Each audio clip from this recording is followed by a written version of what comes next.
Capturing the vast and varied worlds of the Star Wars galaxy in just a handful of LEGO bricks is easier than you might think. We've got our Brickorama expert, Jhae, with us to show us how it's done.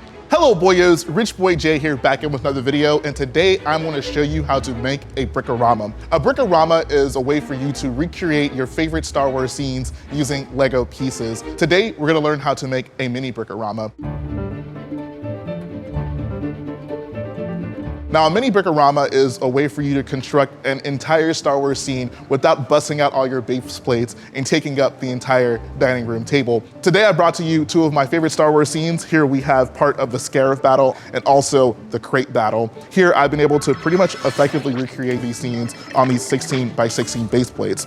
The first thing you want to consider when you're making a mini Brickorama is exactly what scale do I want to work with. So on my Scarif build, for example, I have this very tiny AT-ACT, but on the crate build, it didn't necessarily need to be that small. We're gonna start with an AT-AT build, and it's so cool because it requires so few pieces. If you ever need inspiration for any type of mini build, I think the LEGO Advent calendars are a great source of inspiration. LEGO has some pretty cool mini builds in there. One cool thing I was able to do with my crate build over here is that the trademark footprints. So I literally just used some 1x1 tiles here, and I was able to recreate those footprints that these large walkers leave behind. So moving over to the Scarif side of things, the environment also plays a crucial key. LEGO pieces that you previously would look at and say, oh, that's a very small detail, can actually end up being a much bigger detail. This 1x1 plant piece right here, when it comes to the mini Brickoramas, you can add these two 1x1 brown studs here. And this is actually a palm tree. You don't necessarily have to build the most detailed and complex things, but more so getting the general shape of what you're building right. I literally just took this LEGO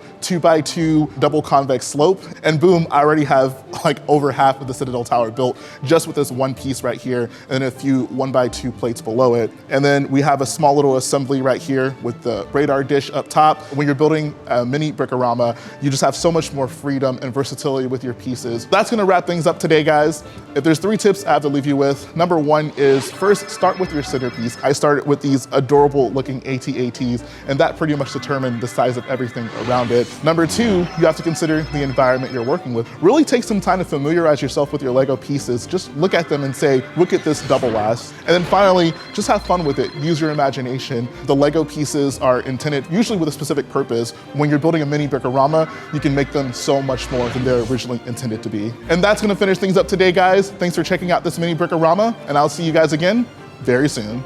Now, I challenge you to make a mini Brickorama of your favorite Star Wars scene.